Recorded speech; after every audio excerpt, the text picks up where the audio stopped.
داستان کل تاجیکستان به ضد رحیم جان مقیمی رئیس نویه رشت با اتهام غیر قانونی جدا کردن قطعه زمین و گرفتن پاره پرونده جنایتی گشوده است.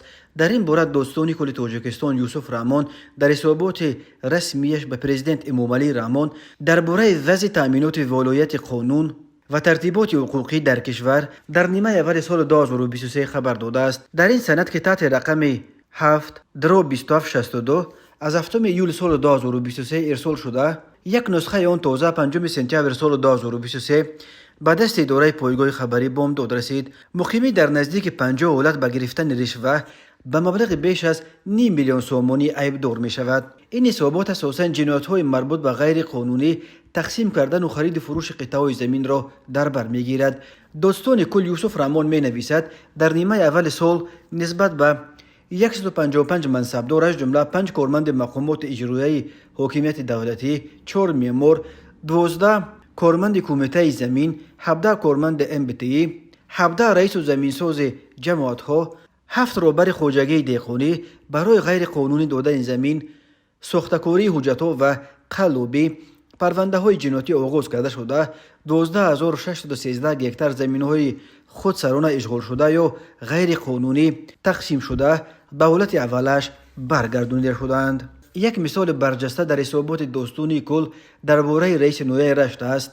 مثلا رئیس نویه رشت مقیمی با استفاده از وکالت‌های خدمتیش در سالهای 2019-2022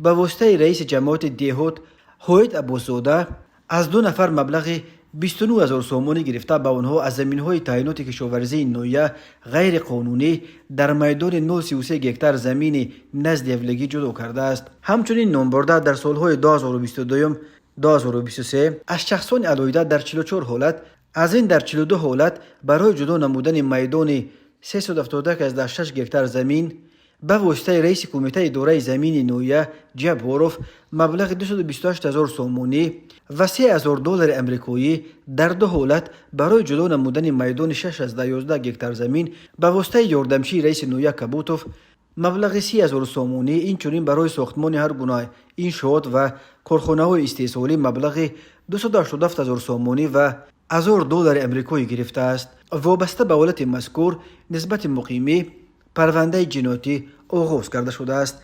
رئیس کمیته زمین نویه رشت علی مردان جباروف که در حسابات داستانی کل ذکر شده است، ماه می سال 2023 از سوی کارمندان کمیته دولتی امنیت ملی با اتهام غیر قانونی فروختن قطعه زمین و گرفتن و دادن پاره دستگیر شد.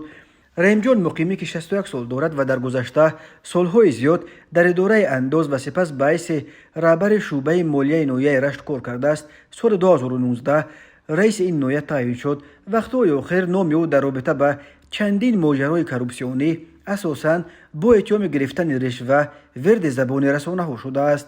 به بالای این مقامات امنیتی آشکار کردند که 2 جیان او نبیره های امکویش علیف نورعلی سفرعلیویچ سال تولدش 1999 زاده دهه دوبه جماعت تگوبه و نبیف سلیمان سیمومینوویچ سال تولدش 1996 هنوز سالهای 2014 و 2015 به سوریه رفته به صف سازمانهای تروریستی داعش پیوستند.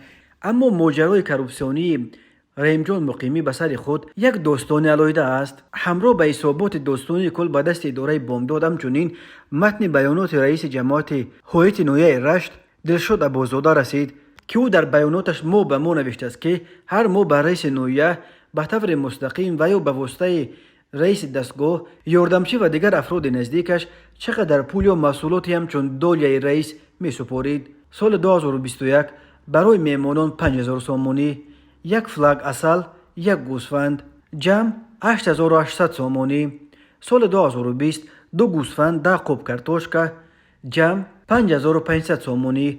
ماه مارت سال 2020 1 گاو به مبلغ 6,000 سومانی، 2 گوسفند 4,000 سومانی، 5,000 سومانی، جمع 15,000 برابر دستگاه سپاریدم.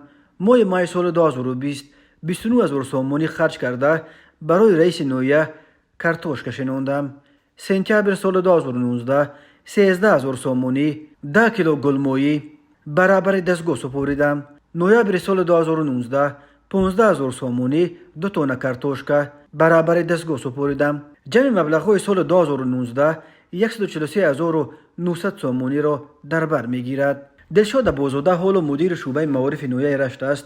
او سال 2020 به این منصب تعیین گردید و ماه ینور با طلب رهبر دستگاه رئیس نویه رشت برای این منصب 100,000 سومونی پول داد. طوری می‌دانیم رهبر دستگاه خال محمد ارتقوف را هنگام گرفتن پوره کارمندان اگنتی مبارزه با کروپسیا دستگیر کردند، ولی اخیراً دادگاه او را همگی 60,000 سومونی جریمه بسته از جوابگری آزاد کرد. ماه ینور همراه با رهبر دستگاهش رحیم جان مقیمی را نیز حبس کرده بودند، ولی او آن وقت توانست پشتیبان‌های پرنفوذش را در دوشنبه به کار انداخته خود را از جوابگری خلاص کند. به بالای این مقیمی وکیل مجلس ملی بوده از مسئولیت وکیلی برخوردار است. هنوز معلوم نیست که آیا نفوذ دادستان کل برای متقاعد ساختن وکیلان مجلس ملی به بیکار کردن مسئولیت وکیلی رئیس نویه رشت و به جوابگری کشاندن او کفایت میکند و یا این بار هم پشتیبان‌های او در دوشنبه زور میبرایند.